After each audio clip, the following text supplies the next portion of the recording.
Two notes of gratitude that I want to start with. I live and work in Toronto, and that is Dish with One Spoon territory. The Dish with One Spoon is a treaty between the Anishinaabe, the Mississaugas, the Haudenosaunee that bound them to share their territory and protect the land. Subsequent Indigenous nations and peoples, Europeans and all newcomers, have been invited into this treaty in the spirit of peace and friendship and respect. I've benefited from that generosity. My family has benefited from it, and I wanted to offer our gratitude to the First Peoples for their care for and teachings about our earth and our relations. And I hope in my work I can contribute and honor those teachings. Mm. Thank you also to Shaun Watmough for being here. When we started within the CTL, started talking about possibilities for faculty showcases where faculty could come in and show some of the good work that they've been working on and thinking about for the summer as we move to a remote teaching format. I talked with our team. I asked for suggestions. Who is a course that's interesting and inventive? Who is a course that would help faculty if they could see it too? And almost immediately, Robin within our office put up her hand and said, Joel, you have to have Shaun Watmough in. He's doing really interesting things with labs. He would be wonderful to show off his course and how he's thinking about it and how he's approaching it. And well, that was enough for me. I'm excited. I hope all of you are excited. Shaun, thank you so much for being here. It's a busy time of year as we're pulled in different directions. Thank you so much for being here. Thank you, Joe. Thank you for that introduction. It's a bit overwhelming. One thing I always tell in my role as director, what I always tell the staff or faculty who've been asking advice about courses is always play to your strengths, I suppose. Don't create a course that you are not comfortable with or don't feel good about. So, I recognize that, my approach here is what I feel comfortable with and what I want to do. I'm not saying it would be necessarily the best for everybody. So, it's not a case of me here saying this is how you should do labs or whatever. It's just the way I chose to do them. So it's hopefully I'll share my ideas, and if they help, great. If not, that's okay too. I'm sure you will find your way that suits you the best. So a little bit of context about the course, first of all. It's a second year course in the environmental science program. It's ecological assessment of natural resources. So it's very field-based.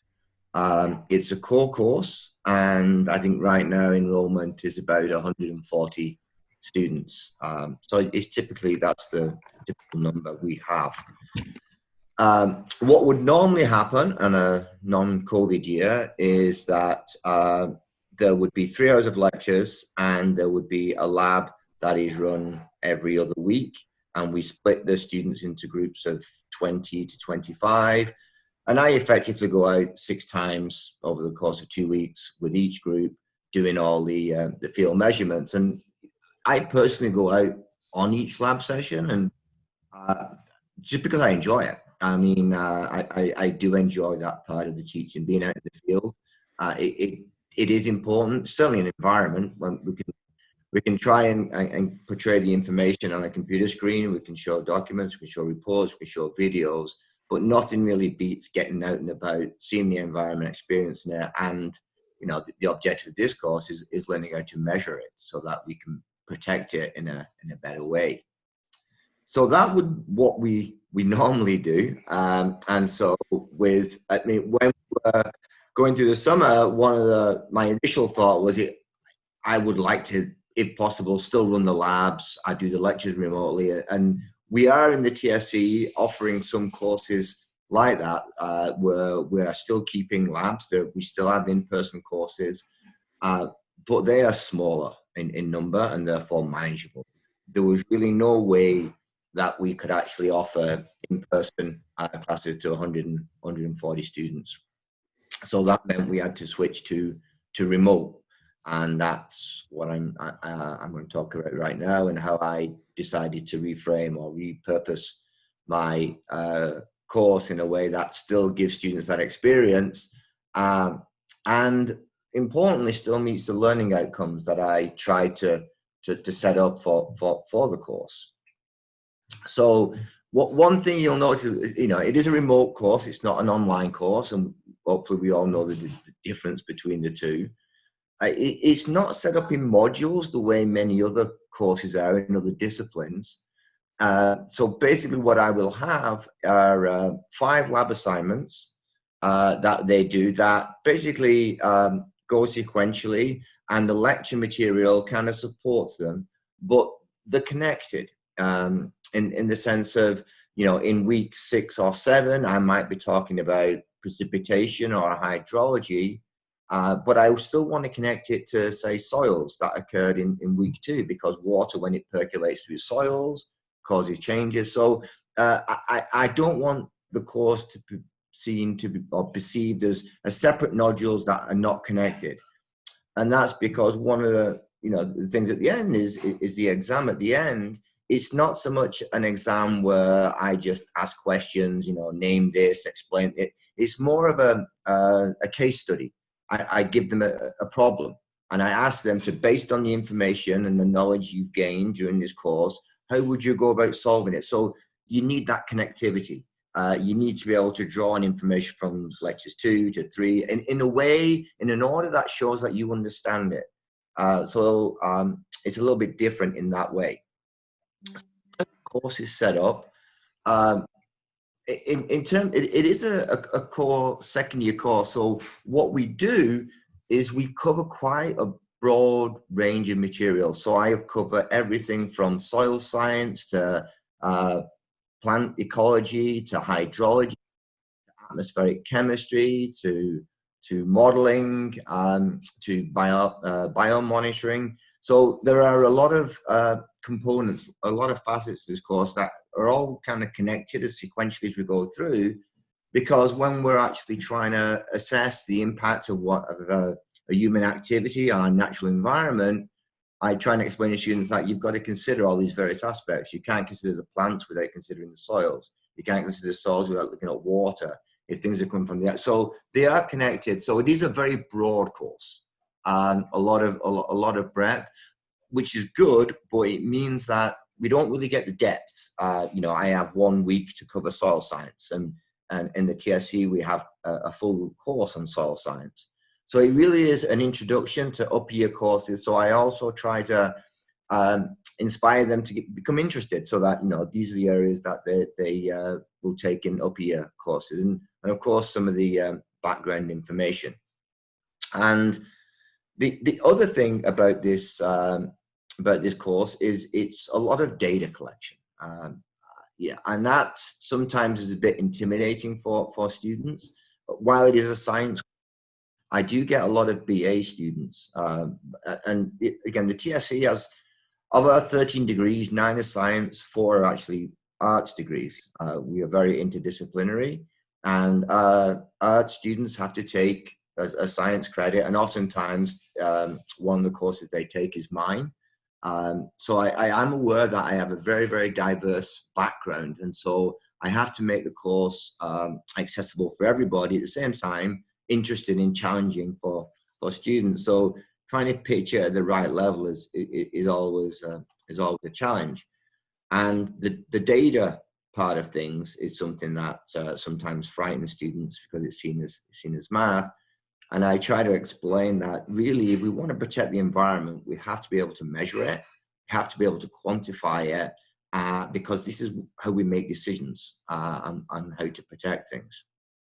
So underlying the whole course is this basic understanding of data collection, data management, so that we can address questions. So all the labs collect data, and they have to manipulate the data in some way.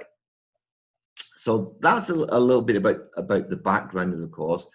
And so the first thing I've done is what we normally do in the first lab. We go out and we collect a data set, and really the main purpose of that first lab is to generate data.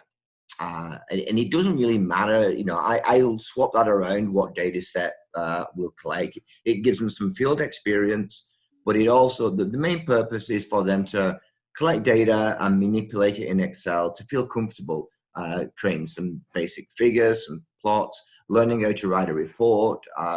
Those are the main learning outcomes in the first lab, and also getting familiar with Excel. So we would do an Excel tutorial with all the students.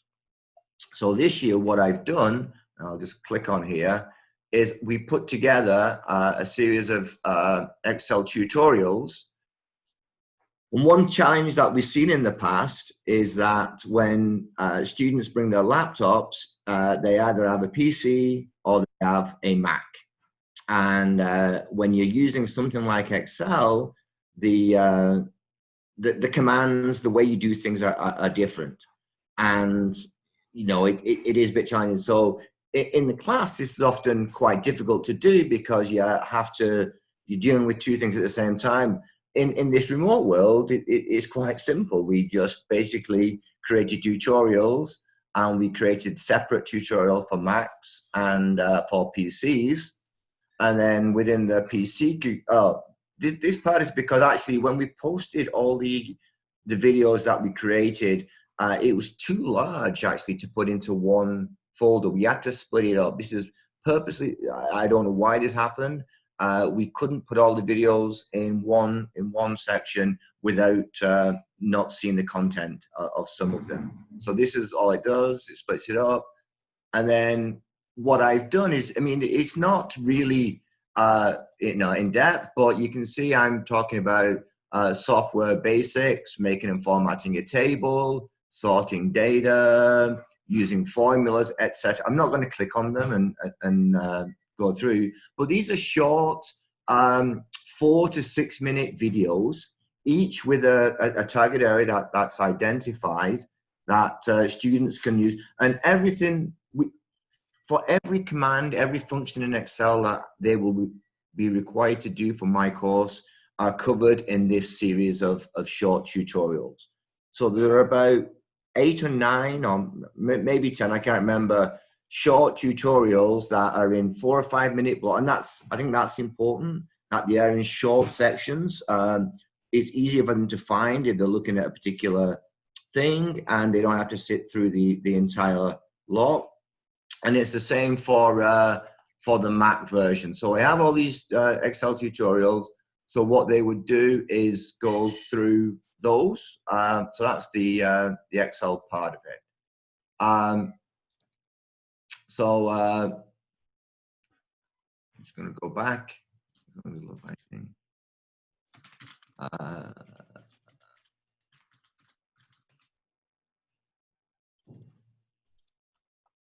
Right. So sorry, you're all moving on my screen and you're getting in the way of my mouse. So that's, if you could duck, it would make it easier, and then I could click on you a little bit better. A basic generic thing in terms of just setting up the lab. So if we go to, so what I'll do perhaps is I'll go through 3 different types of labs and examples and how I modified them to create that experience I was talking about earlier, that notion that you've got to get out and about. So there are 5 labs, and all of them will require students going out into their neighborhood, either to collect ancillary data that will be included as part of the report, or in one case, just the actual data that the students will use for the assignments. So to give you an example, I'll just click on this first one, for example, to start off with. So to do that, well, first of all, I'm asking the students to go out and about in the neighborhood. And so safety, what I'll do normally before any lab that I run is I'll talk about safety. Normally, we're just doing these on the Trent campus, so safety is not too big a concern. I'm with them all the time. But in this case, they're going out. I'm asking them to go out into the neighborhood, do some sampling. So I go over some basic safety tips. And this is everything from making sure somebody knows where they've gone, ideally going with a partner or a buddy so that they know where they are. Never going on private property, don't trespass, being aware of things like poison ivy, just very basic safety protocols that, again, I'll go through the students so that for any of the 5 assignments, they will basically, hopefully be safe and do the right thing. So that's, again, just a generic little video there. It's about 4 or 5 minutes where I explain some basic safety issues. And then so the labs are all set up in a similar way like this. There'll be a video, there'll be a handout, there is a report template for what they have to submit, and then there will be a data set that either we've already generated and we'll share with them, or is a data set that they will submit the data and we'll compile it and release it back to the students. So again, I don't want to waste time by showing the video, but what the video does, it shows, basically it gives a very brief overview of the purpose of the lab. There's much more detail in the handout, but I'll explain. And what it does is I took advantage of the rovers that we had over the summer. That we had 2 rover positions in the TSE, and they were fantastic. And what I did is we went out into the field and we videoed them doing the data collection, so that the students could see where the data came from and how it would be collected. And I think at this point, I also kudos to Craig Murray, who helped create these videos and did an absolutely fantastic job. And Mary Elizabeth also helped out in these labs. So it's not just my effort. There is a little bit of a team behind this creating these videos. So the video itself just shows how to collect the data, what we've done, and I explain why we do it. And then there is a second part for all my labs. So when I set up a lab, I always think in my mind of 2 major components. One is specific to the nature of the material that we're focused on during that lab. So in this case, if we're measuring tree heights, tree diameters, we're interested in forest biomass and why that might be important, whether it's in silviculture, whether it's in climate change, whether it's trying to look at habitat, whatever it may be. There's a lot of reasons why we want to measure forests. And so in context, that's the academic component to the lab. And then there's the broader learning outcomes that apply in general, that are not just specific to this lab. So in this case, the first lab is typically that data generation, that Excel, but it's also in the sense of, when you're out in the field, trust your eyes, look at the environment, and basically you can learn a lot just by looking. And so sometimes people get caught up by just looking at data on a page, doing things without really thinking, producing a report or an answer that if they actually sat and thought about and looked outside, they realized it wouldn't make sense. That they've not really taken the time to reflect on what they're sampling to what they're looking at. So while I couldn't in the lab get them to measure all the trees, what I can get them to do is to reflect and take a look. So what they have to do as part of this lab on their own in the neighborhood is there are two things I've asked them to do. One is I asked them using the class data set to look for a certain relationship that may be apparent in the data. So I don't give them much more information than that. There is a relationship that exists in the data, and then what I want them to do is go out and take a photograph of a tree or groups of tree that best shows that relationship. So what it does is it connects your visuals, what you're looking at, to a set of numbers on an Excel spreadsheet. It brings it into the field component. So they have to go out, they look around, they have to think about the data, they look, and it's that getting them from the Excel sheet into the environment, just getting them used to that. So they'll do that. And then the other thing they will do is I ask them to basically estimate the height, and they can measure the diameter of a tree, the trunk of a tree. And I'm asking them to estimate the height of a tree in a very simple way. So what I've told them to do is take a photograph of a tree with some sort of scale, like a meter scale stick, whatever it might be, also on the photograph, rested up against the trunk. So if you take a photograph, you can estimate the height of the tree very, very simply. And then what they can do from the lab data set is, what we do is we have established a relationship such that you can estimate the height of a tree based on its diameter. So they'll be generating a class data set that will have an equation that, based on the diameter of a tree, you can predict the height. So what I want them to do is use that equation on their tree. They can measure its diameter, they can use the equation to estimate the height, and then they can use the height measurement and see how the two values compare. And the reason for that is I want to introduce the concept of variability. There are, when you're actually out there in the environment, there is a lot of variability, and it's normal. We accept that, and the challenge, what we have to do is minimize that so we can actually do something useful. So the second part, what they do on their own, is take a photograph. They can, with a scale, a meter, and then they can estimate the height. As the lab report, they'll be creating an equation, use that equation, and so that would be the overall skill set that they would do.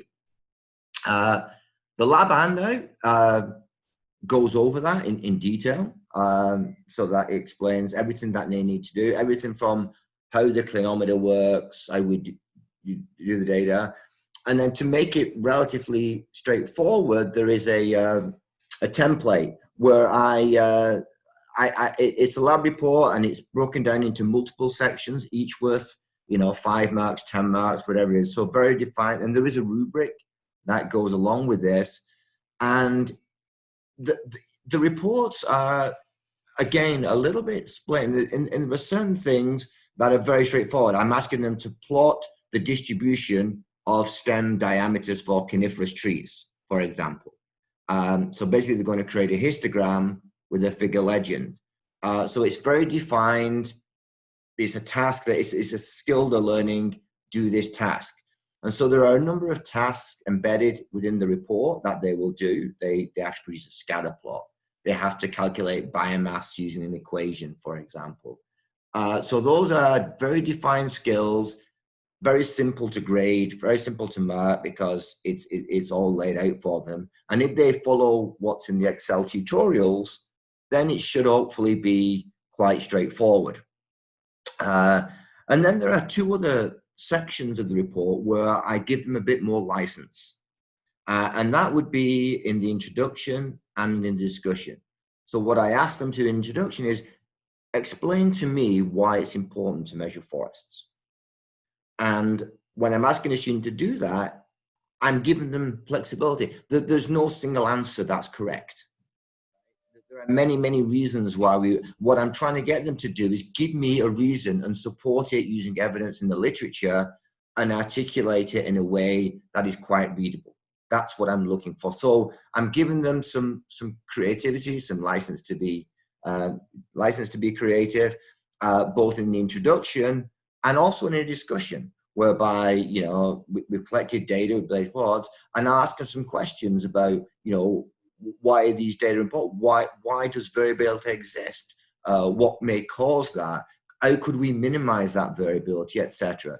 So again, there's two sections that are a little bit more open in terms of grading, and I'm allowing that purposely so students can express themselves. So the really, really strong students can rise, which is important, but it's not such a way that it's going to be off-putting for anybody.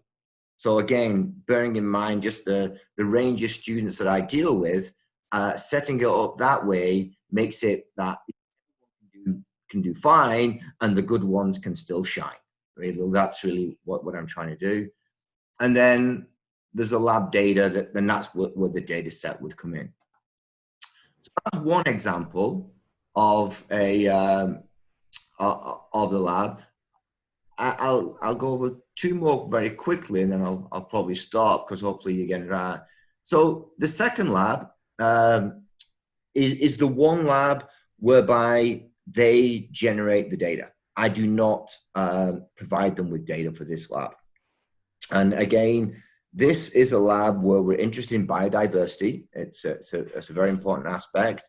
And so what I ask you to do is to go out into the neighborhood and either choose a coniferous stand or a deciduous stand. So an evergreen forest or a broadleaf forest, and randomly. And so and that's another aspect to this lab about sampling design. Sometimes, students come from high school thinking that experimental design, you've got to have random samples to do anything meaningful. Well, no, it depends on what question you're asking. If you want to map a forest or look for certain habitats, your sampling can't be random. It's got to be stratified. It's got to be systematic so that you can actually create these maps or identify areas at risk. So, or if you're interested in a pollution gradient away from a source, there's much more variability close in. As you go further away, things tend to become more similar. So you put your effort into more samples close by, and it's not random. You're going along a transect. So there's many reasons why we won't want to choose random design, but in this case, we are, because what we're doing in this lab is simply asking the question, how does species richness, which is the number of species per quadrat, differ between a coniferous stand and a deciduous stand? And now the beauty of this is students are all over the place. So I try to do it something that everybody will be able to access.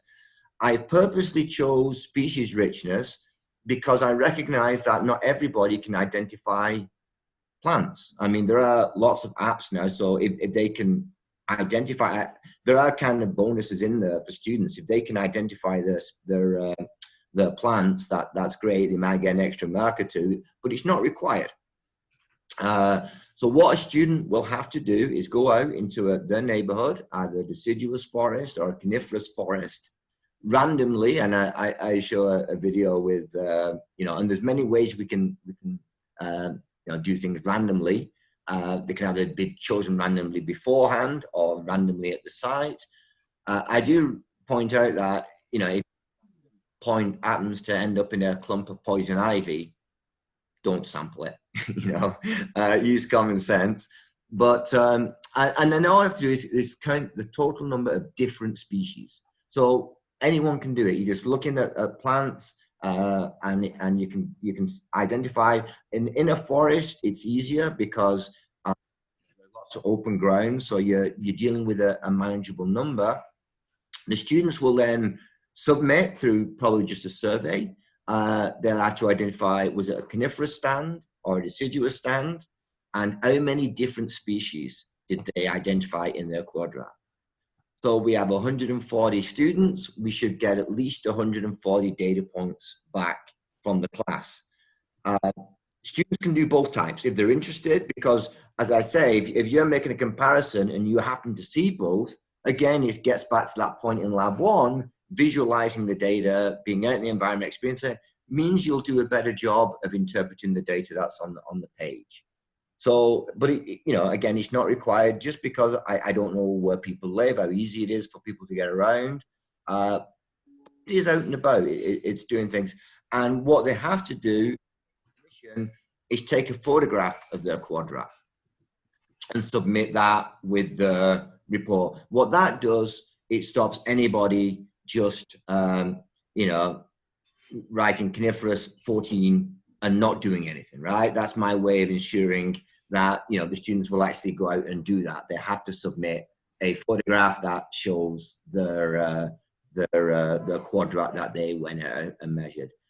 And then similar to the other reports, there's a template and a handout like that. So that's a unique lab where I designed it just purposely for anybody remote. They can be on campus, you can do it, but if you're in, if you're in the UK, you could do it. If you're in China, you could do it. It doesn't matter.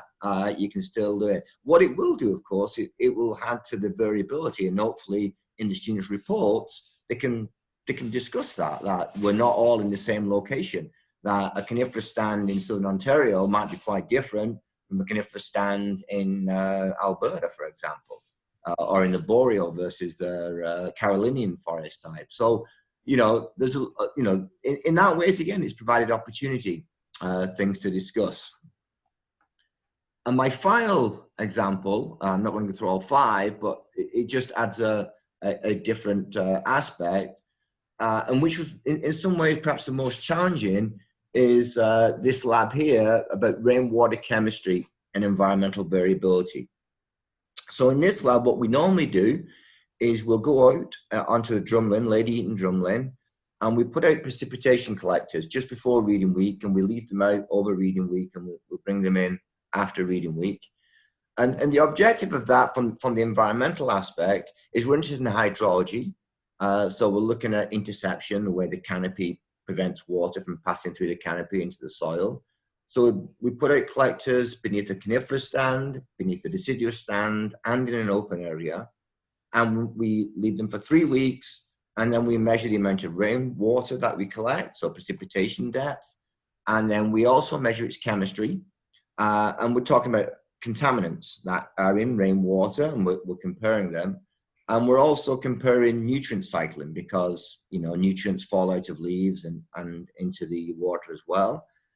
And what we'd also normally measure is the river water, and we'd assume that any water that passes through a collector would go through the soil. So the only difference between water, what we see in the river, and water that we collect in the precipitation collectors is that it's passed through soil. And so we can discuss why the chemistry of the water changes as the water percolates through soil. So as you see, it's building up, it's connecting various components, precipitation, soils, vegetation. There's a lot of aspects of that, which is why I don't do it in modules, because the things do build onto each other. So that would obviously be challenging to get them to do. I couldn't ask them to go out and, I thought about it, but, this is where the variability on location doesn't really help you. It's a hindrance. So what I did in this case, I still went back to what are the learning outcomes? One of the main learning outcomes of this particular exercise is to ask, how many samples do we need to do a good job? And when we are doing assessments, we're always faced with three challenges I'll tell students. One is we only have so much time. We don't have an infinite amount of time. We only have so many resources. We don't have an unlimited budget. So that limits. But we want to do the best possible job we can, because whatever data we got, it's got to be meaningful. We've got to be able to use it. And they're conflicting, right? Obviously, the more data we get, it takes more time, more cost. So there's a trade-off. There's a happy middle point whereby we've spent enough to do a good enough job. And that's one of the learning outcomes. And what we'll normally do is we have multiple rainfall collectors, and we'll discuss the variability amongst those, both within a specific location and between the locations, to talk about, variability and etc. So what I've done in this exercise is, while that part still exists, what I also ask the students to do is, I want them to choose any ecological parameter that they're interested in. Again, it gives them a bit of creative license here. So it can be anything from, the height of a goldenrod, or to the soil moisture they could go out and collect. It could be a river flow speed. It could be anything that they're interested in. They could devise a way of measuring it relatively straightforwardly. And I've asked them to go out and take 20 samples of whatever parameter they chose to measure. And then from those 20 samples and the variability that they measure, they can estimate how many samples they would need to take to produce a reliable estimate of the population size for an environmental assessment. So again, it gets them out into the field. It forces them to think a little bit beyond what I'm asking them to do. But the basic learning outcome, the skill that I'm asking them to do, is think about variability, think about how you can minimize it, how many samples you need. They can do it within that. So again, it takes them away from the lab, from the report, from the Excel sheet, into the field, doing field sampling. So that's, I mean, I'm going to stop there because I've gone through three. There are 5 labs. They're all similar in that sense. They all have a video. There's a lab, but there's 2 components, and sometimes it's directly, what they're doing is directly embedded. It's the lab. Sometimes it's a little bit ancillary, and it's more tied into a broader learning outcome. It all depends on the specific lab and how I've managed to do it. The important thing is, which is, really the key part of my lab, is I'm getting students to think for themselves. Sometimes we think about, there is no textbook for this course, and the reason is because every case is different. So while there are protocols you can follow for measuring soils in a lab, for water in a lab, the actual field sampling component, again, there are protocols for how you measure tree height, but where do you measure the trees, how many trees, they're all case specific. And that's really the key message I'm trying to get through to students, that the way you choose sampling, how many samples, you've got to always think about the question that's being asked. So this is still embedded within the course. They still get to do that, and they still get field experience. Even if they were in class, there are no really sophisticated bits of instruments that they are becoming. You're not learning techniques in the terms of, or something that you can't learn in half an hour in a follow-up. You have the core skills, which is the knowledge base to actually do these. It's not a case of learning how to use a clinometer, for example. Half an hour practice, everyone can do it, but you can learn the principles behind it. Shaun, that's a really wonderful and thorough introduction. I understand why Robin said you have to have Shaun by to show his course. I think that I'm going to invite people who are in the room now to ask questions in a moment. You can do so, sure, by putting them in the chat, but we're also a small enough group that you could raise your hand and unmute yourself and ask directly. I wanted a few things that jumped out to me that I just want to flag for my own thinking is I very much appreciate here the consistency of the labs. Like, you're giving them a pattern for each lab to follow through, and it's all clearly marked. And I think that'll help guide them through the step-by-step. And you're putting, it sounds like, instructions in different places, both in the handout, which is a more specific version of what's in you said, the overview video. And I think putting instructions in different places, showing them how, telling them how in different ways is really helpful. I also really appreciated the way in which you talked about the opportunity, right? What's the opportunity here?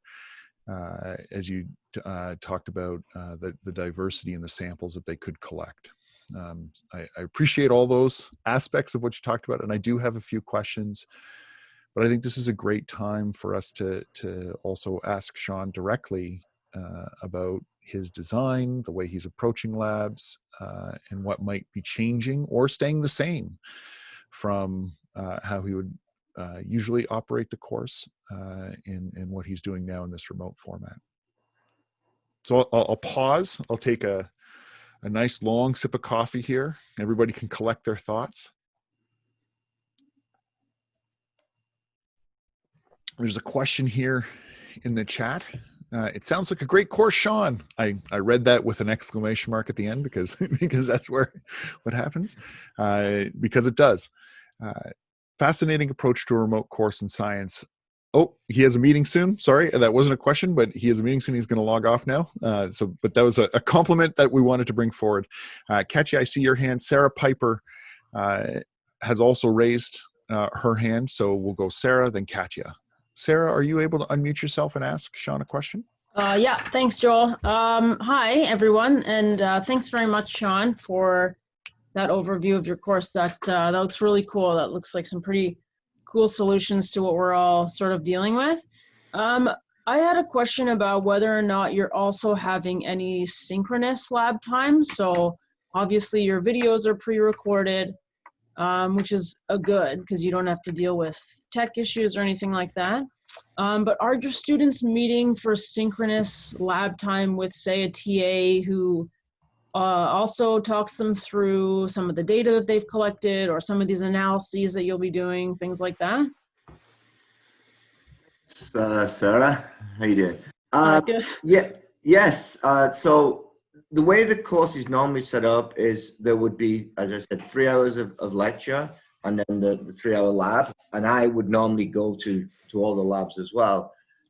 One of the hours in the lectures was often I used it to go over the lab in more detail because I didn't want to take out the field time out of the lab, if you see. So again, this is kind of an opportunity here. So I'm running my course synchronously in the sense that I'm going to give a live lecture, but it gets recorded and I post it so anybody, if they have access at the time. So, and I think it's good because then students get to see the questions as well as just a live lecture. For the labs, what would normally happen is there would be 6 lab groups, 3 one week, 3 the other week, and we would keep rotating that way. Now what I'm going to do is still have the lab groups, but have them all in the same week. So I will have a synchronous lab group every other week with a smaller subset of students. And I'm going to use that 3 hour block instead of going out in the field to actually go through. So I'll be showing them all these for each lab. I'll be going through the video with them. I'll be going through the lab handout with them. I'll be going through the lab report so that the what is being asked of them is very, very clear. And it's also, and I've made this quite clear in the syllabus, that's the opportunity to ask me questions. I'm personally going to be the person doing this. So if they do have questions, and it's a challenge I face that a lot of students oftentimes will not come to labs prepared. They don't read the handout and they think it's all clear. They'll go and do it, and then 2 weeks later, when the report's due and they're reading, I don't know what's meant by that. It's something I've been trying to break that. No, be prepared, read things through, flag anything you don't understand, and then in that time, you can ask me any question. So yes, there is a synchronous lab session for all my labs. So I'll be having multiple ones because there'll be smaller groups where I go through each lab. I don't expect that will take the full 3 hours. So then the idea is that anything once dealt with the lab, it's open time to discuss anything else in the course. So there is a 3 hour block separate every other week that students can just basically chat about the course. Okay, great. Yeah, thanks. And that gets recorded and also posted for any student who can't make it. Okay, great. Thank you. Thanks, Shaun. Katya?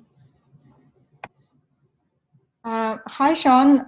Thank you very much for your demonstration. This is very refreshing to see such a hands-on approach, and you're walking the students through every aspect of it with a lot of detail and forethought about what challenges they might run into.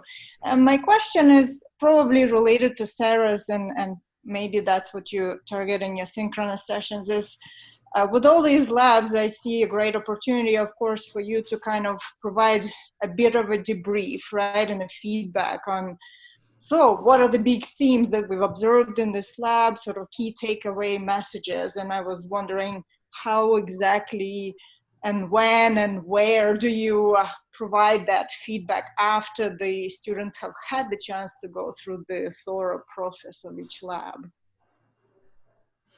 Yeah, so I mean, what would normally happen is we have one, because it's kind of sequential the way we do this lab. What we do, and this is where we have a challenge because, you know, for it to work successfully, students have to submit the labs on time so that they can be graded. So that, because what I always want to do is go through one lab before the next one is due, right? So there is a period where in these briefing sessions, what we'll also do before we start the next one is go over. And so what we'll often do is, I don't necessarily, I don't go through individual reports, of course. What I look for is generic things that, you know, you all got this. This was great. You really are. So that, and I'll give examples.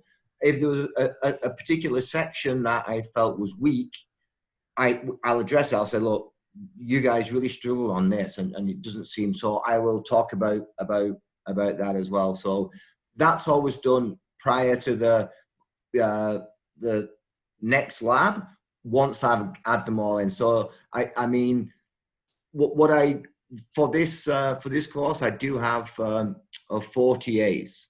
So what I will do, as much as I have a rubric and a grading scheme, there's always individual to individual differences in terms of how you grade. So what I try to do to make that easier is I assign one student typically to one lab. So one student is responsible for grading. So that's a consistent way of marking. So it is pretty condensed because they'll have 140 reports to get through within about a week, so that I have time for this feedback. And, you know, it works for the majority of students, but of course we always have some students who have, for whatever issues, aren't able to get. And so I do say that I can only guarantee feedback on assignments that I get on time. Within that, anything beyond that, you don't expect the same level of feedback prior to the next lab, because we just can't actually do it. But there is a feedback session in that lab before the next ones, before we do the next one.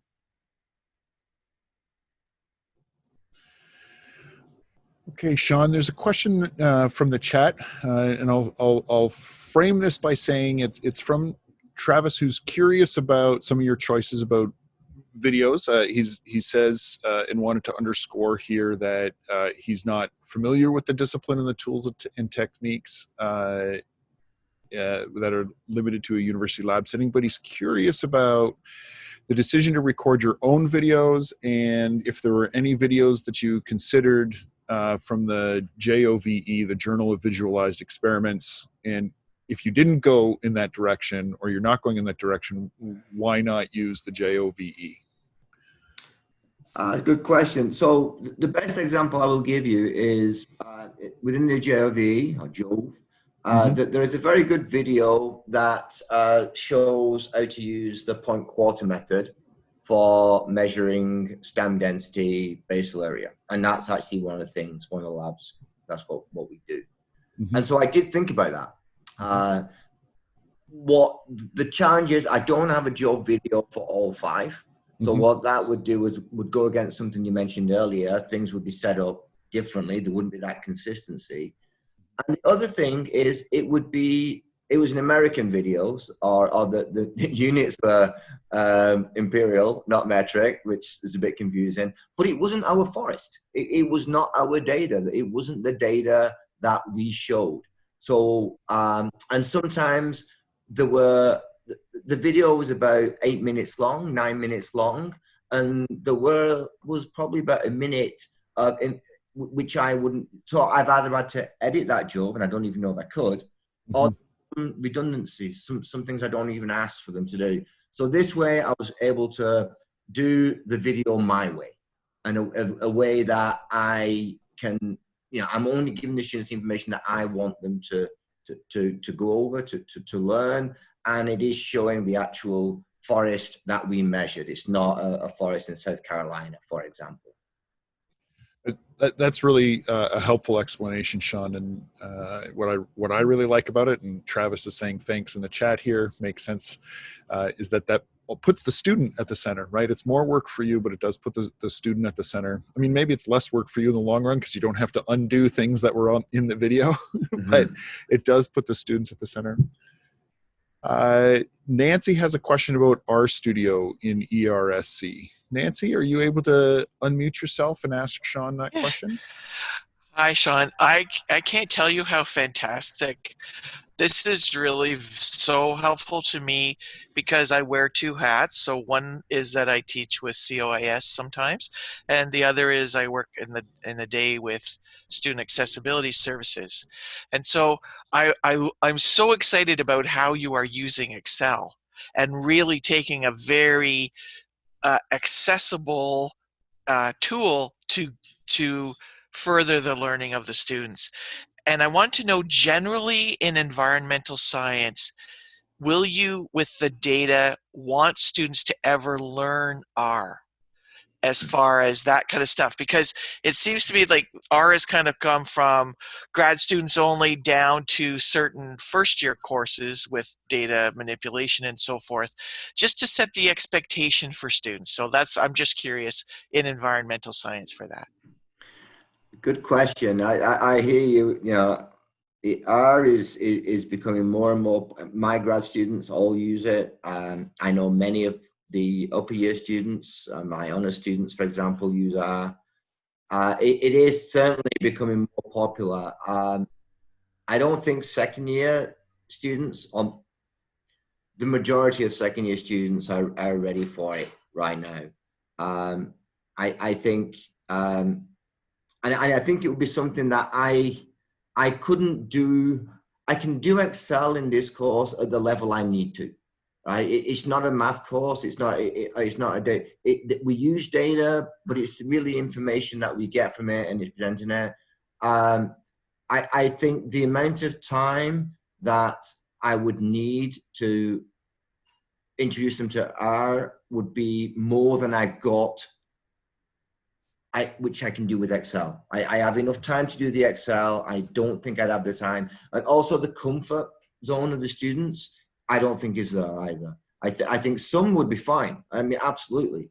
But as I mentioned, I've got quite a range of students who take this course.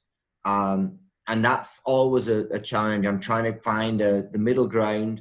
You know, I must admit, even with Excel, I have students who struggle. Absolutely struggle with Excel still, and you're trying to work with that. So perhaps down the road, as you say, it's creeping. It's definitely creeping down, and it is getting more and more use.